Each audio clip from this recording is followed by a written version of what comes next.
En la tarde del lunes 14 de junio, la situación era insostenible.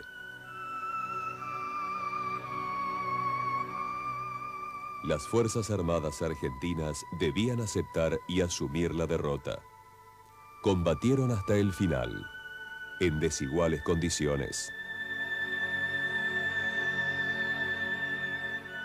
Enfrentando un poder naval, aéreo y terrestre superior. Durante más de 2 meses resistieron.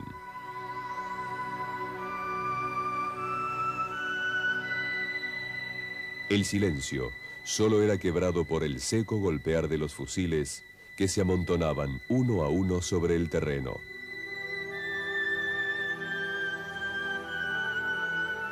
Momentos de prueba, de indignación contenida, de impotencia ante la cruda realidad de los hechos.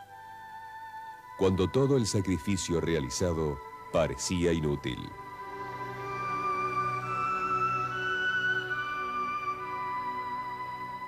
Momentos para la entereza.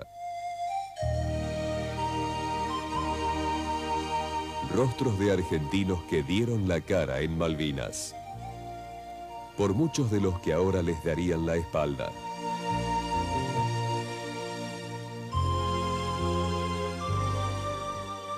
Hombres que cumplían una misión, sin participar en la toma de decisiones políticas en las que sí estaban, en cambio, comprometidas sus vidas.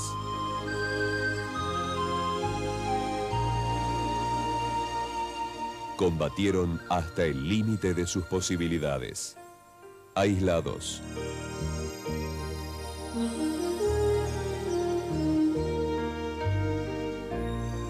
Viendo morir a muchos de sus amigos.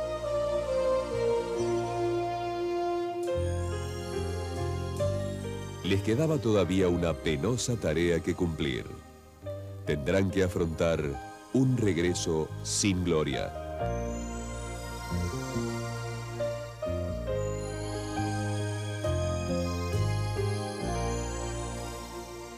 La inmensa mayoría de los argentinos ni siquiera se enterará de su vuelta.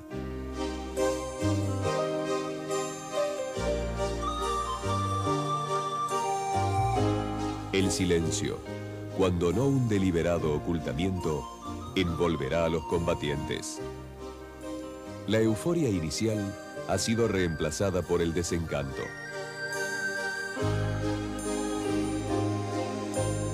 Malvinas es un tema que incomoda, que compromete. Se lo quiere enterrar en el olvido.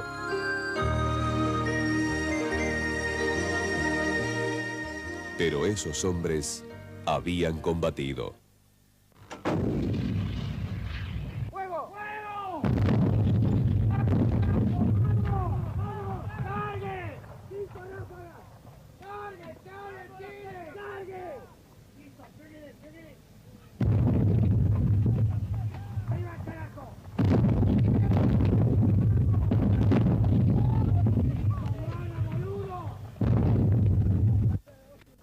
Comienza el desigual duelo de artillería. Los cañones ingleses tienen mayor alcance que los argentinos. Tiran a 17 kilómetros de distancia. Los otros, solo a 10. La incorporación de 2 piezas de 155 milímetros permite a los argentinos abrir fuego costero contra los buques y batir los emplazamientos de las baterías enemigas.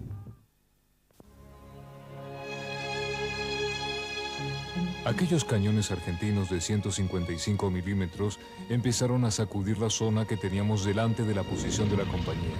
Son unos cachorros endemoniadamente malos y desagradables. Te escupen un bombazo y sacuden toda la zona.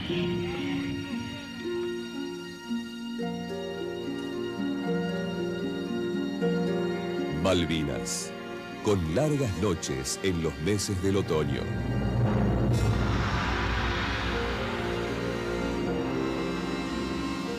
Frías temperaturas y un viento constante, interminable.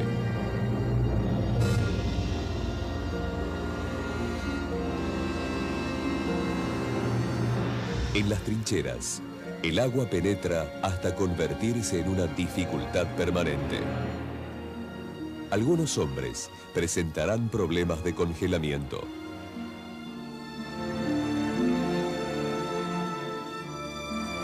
Islas sin caminos. Un terreno sobre el que cuesta desplazarse y hasta recorrer cortas distancias.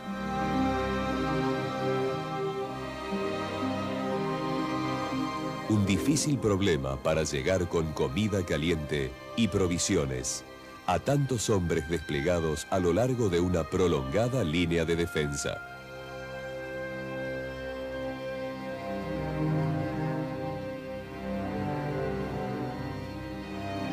Hombres aferrados a sus puestos, sin posibilidad de relevo, que deben transportar a pie y en brazos, trepando las laderas de los montes, pesados equipos, armamento y munición.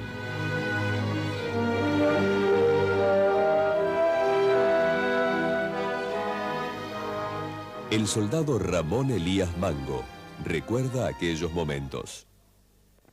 Yo puedo decir que sí hemos pasado hambre, pero no podíamos, teníamos mucha comida. El abastecimiento estaba cortado por el fuego permanente a que éramos sometidos.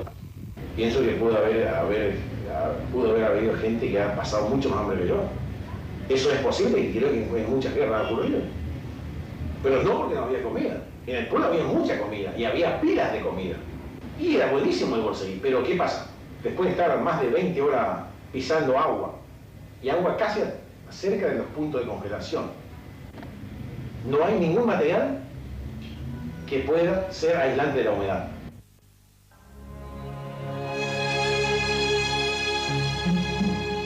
Los servicios de informaciones británicos habían comunicado que las posiciones argentinas eran a cielo abierto. En realidad, sus trincheras tenían en muchos casos sólidos tejados, y los informes sobre una guarnición desmoralizada y desganada carecían de fundamento. Tantas mentiras que se nos dijeron de que no querían pelear y están peleando como leones.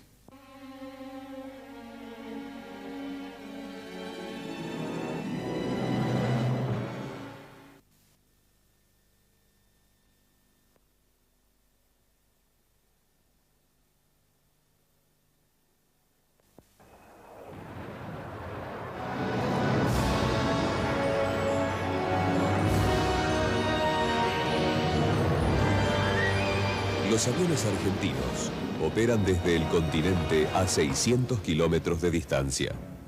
El consumo de combustible solo les permite sobrevolar las islas por escasos minutos.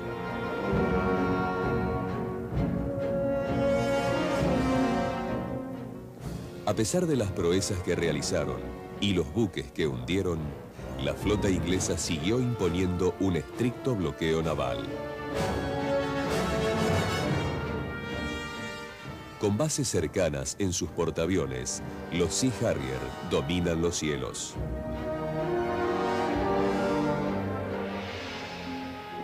La aviación del ejército multiplica su actividad.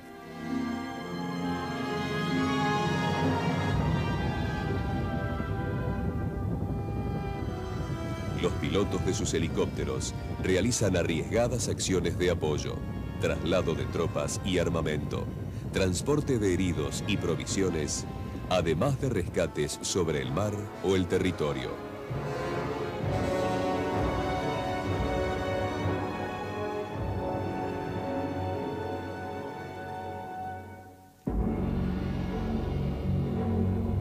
El sargento Daniel Horacio Marchi relata una de sus tantas experiencias.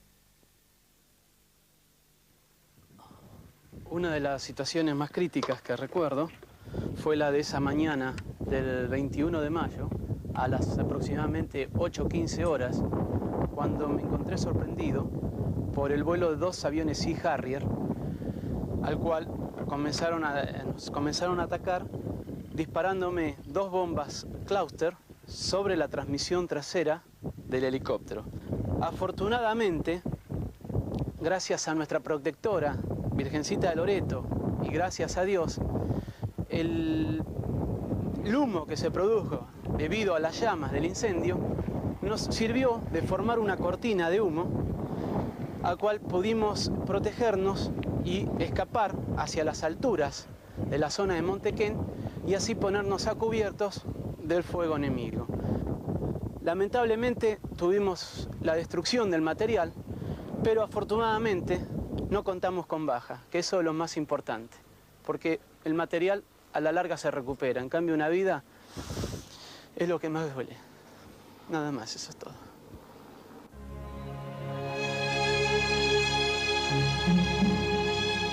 Sin duda alguna, los helicópteros del ejército argentino fueron los elementos aéreos de las Fuerzas Armadas más ignorados por todos los medios de difusión.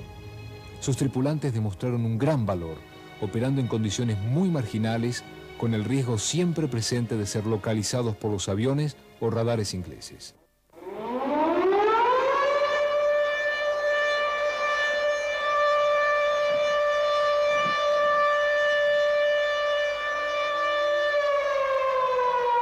Alerta negra ante la probabilidad de un desembarco. Alerta roja en caso de un ataque aéreo.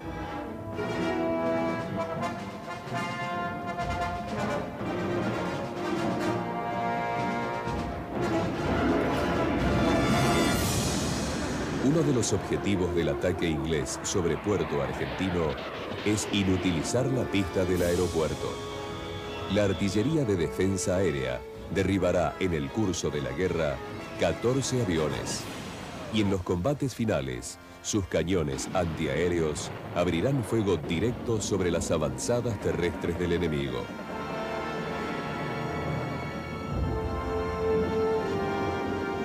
La electrónica revela una de las caras de la guerra.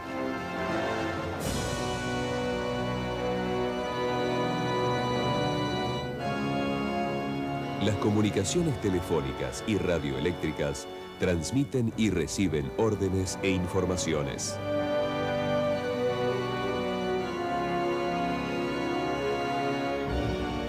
La otra cara se manifestará en las trincheras, en las angustiosas horas a la espera del ataque enemigo.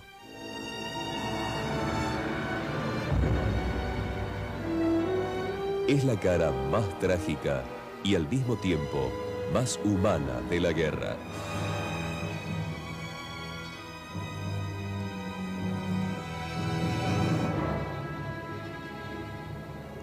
Los elementos de ingenieros continúan instalando campos minados y obstáculos en playas aptas para el desembarco.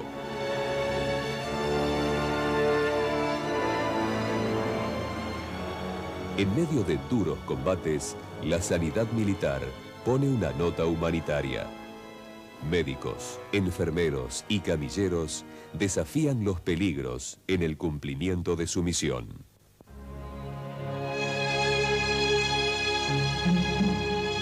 Algunos argentinos tenían heridas producidas por granadas de fósforo, serias, profundas y muy dolorosas. 1 o 2 tenían heridas producidas por bayonetas, cosa inusual en el combate moderno, y algunos estaban físicamente exhaustos. En el combate cuerpo a cuerpo peleaban hasta con la culata de sus fusiles o con cualquier otra cosa que tenían a mano. Los argentinos combatieron muy bien.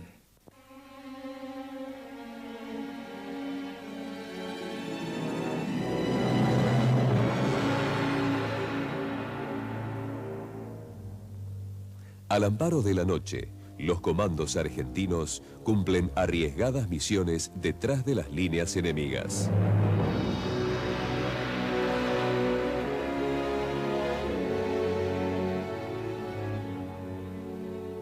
La oscuridad es quebrada por el trazado de los proyectiles luminosos y el resplandor del fuego de la artillería.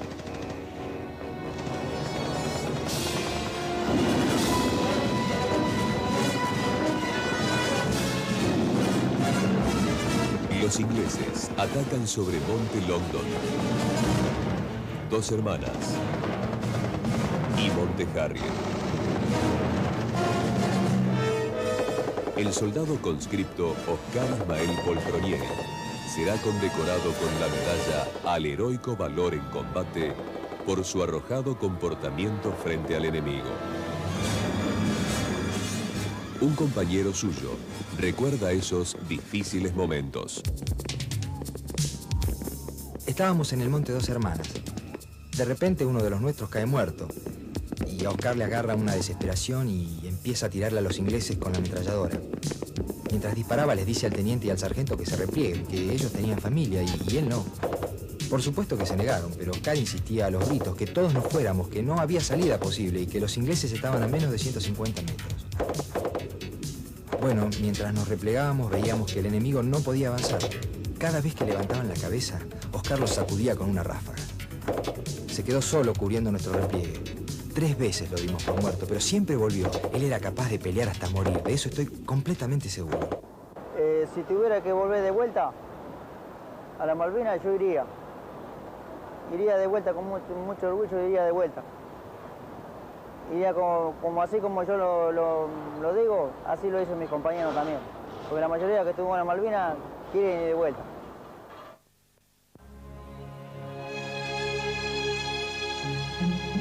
Sentimos una sensación espléndida porque después de la larga y dura serie de batallas en las islas, sobre tan considerable extensión del terreno, especialmente inhóspito, todo haya concluido así. No cabe duda de que los hombres que se nos opusieron eran soldados tenaces y competentes, y muchos han muerto en sus puestos. Hemos perdido muchísimos hombres.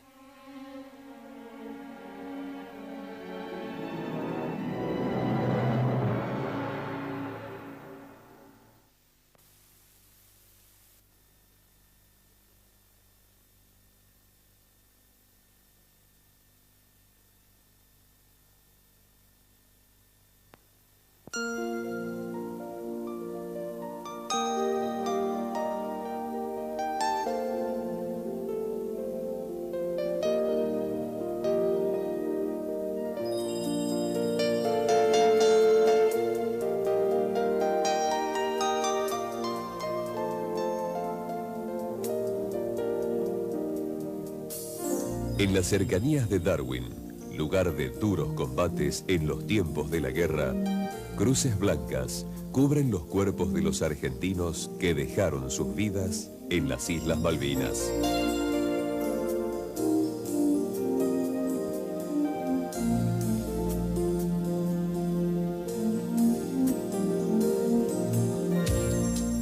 Uno de ellos, el teniente de ejército Roberto Esteves, recibirá también la más alta condecoración que otorga la nación argentina, al heroico valor en combate.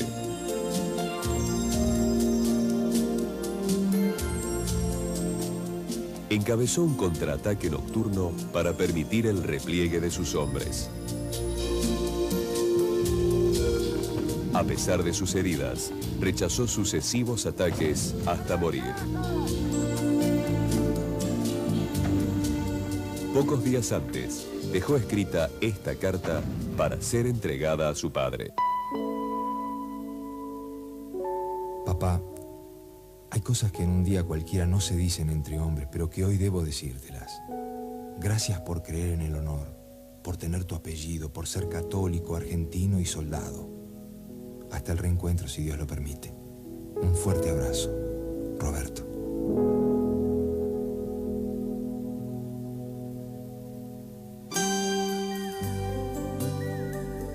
Un testimonio que golpea en las conciencias, por lo conmovedor de su sencillez, de su valentía.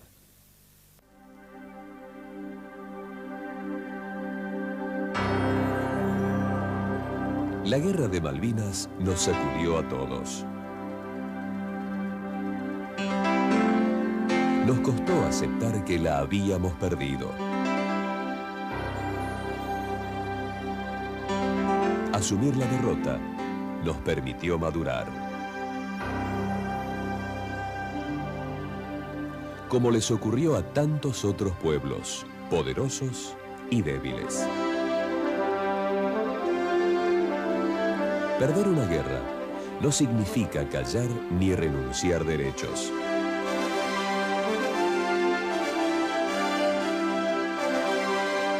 Las guerras, aún perdidas, dejan enseñanzas. El desafío está en saber aprovecharlas. La experiencia de los errores nos ayudará a no volver a cometerlos.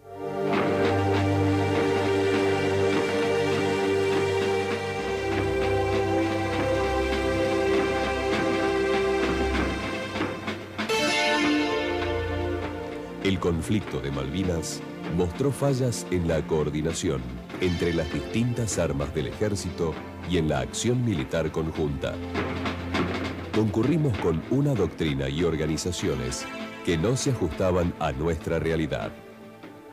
Nuestro sistema logístico y de movilización de las reservas fueron deficientes. Y fue escaso el aprovechamiento de las posibilidades tecnológicas que teníamos. Estamos transitando ahora el camino de una reestructuración que fue vislumbrada al día siguiente de finalizar la Guerra de Malvinas. Una reestructuración necesaria que permitirá modernizar a la fuerza, acompañando el proceso de transformación del Estado argentino. Un ejército que durante la 19ª Conferencia de Ejércitos Americanos, desarrollada en Washington en 1991, presentó una ponencia sobre el rol a cumplir debido a las nuevas exigencias del escenario internacional, manteniendo invariable su misión primaria a través de los tiempos y cumpliendo funciones secundarias como parte del progreso y bienestar del pueblo. Con máxima eficiencia en el cumplimiento de su misión principal y trascendente, al disponer de una capacidad de disuasión que desaliente amenazas que afecten intereses vitales. Prestando apoyo logístico, de asesoramiento técnico y de transporte en la lucha contra la narcosubversión. Colaborando con personal y medios para hacer frente a desastres naturales que afecten a las personas y los bienes. Con un ejército que participe del conocimiento y bienestar del país, brindando apoyo a la comunidad al explotar su capacidad de organización y técnica operacional. Adecuado a los constantes cambios del mundo en que vivimos, con gestos y actos de real presencia, allí donde la paz mundial esté comprometida y los argentinos podamos aportar nuestro esfuerzo para consolidarla. Participando con personal militar que cumple funciones en distintos escenarios de conflictos mundiales. Reafirmando la soberanía nacional en la Antártida con la participación permanente de personal militar y sus familias.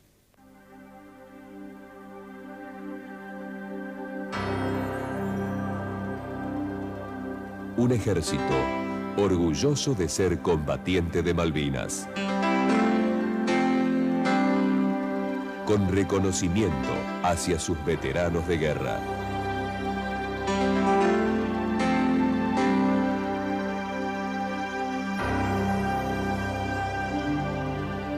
Capaz de ser fiel a los ideales por los que dieron sus vidas. De guardar sus memorias y ejemplos.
silencio, cuando no un deliberado ocultamiento, envolverá a los combatientes.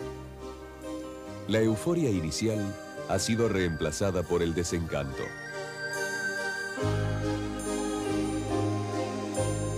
Malvinas es un tema que incomoda, que compromete. Se lo quiere enterrar en el olvido.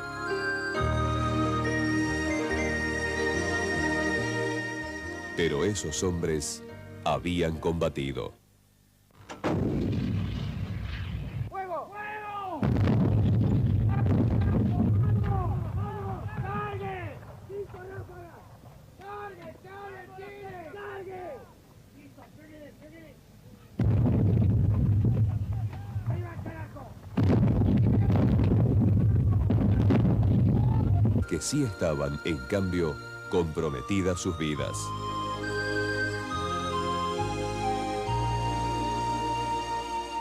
Combatieron hasta el límite de sus posibilidades.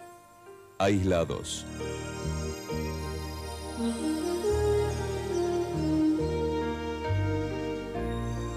Viendo morir a muchos de sus amigos.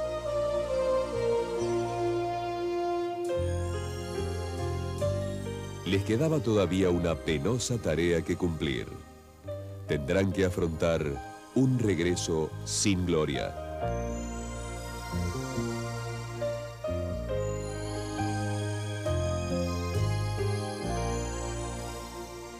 La inmensa mayoría de los argentinos ni siquiera se enterará de su vuelta.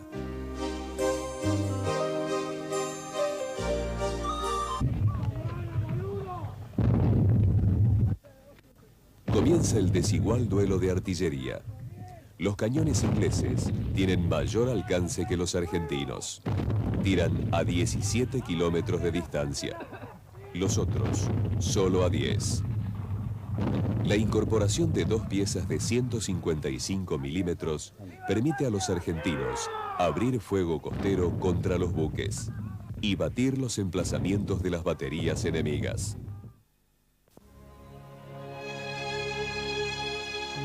Aquellos cañones argentinos de 155 milímetros empezaron a sacudir la zona que teníamos delante de la posición de la compañía. Son unos cachorros endemoniadamente malos y desagradables. Te escupen un bombazo y sacuden toda la zona.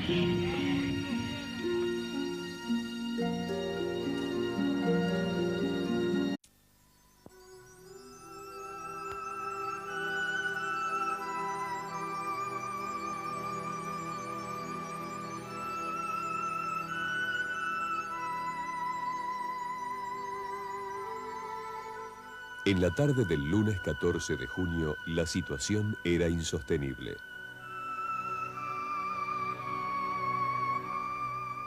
Las Fuerzas Armadas argentinas debían aceptar y asumir la derrota. Combatieron hasta el final, en desiguales condiciones. Enfrentando un poder naval, aéreo y terrestre superior. Durante más de 2 meses resistieron.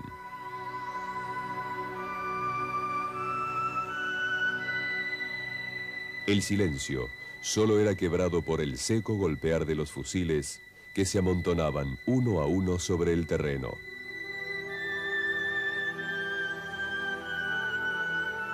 Momentos de prueba, de indignación contenida, de impotencia ante la cruda realidad de los hechos.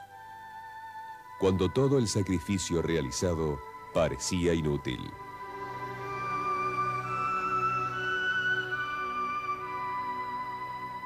Momentos para la entereza. Rostros de argentinos que dieron la cara en Malvinas. Por muchos de los que ahora les darían la espalda.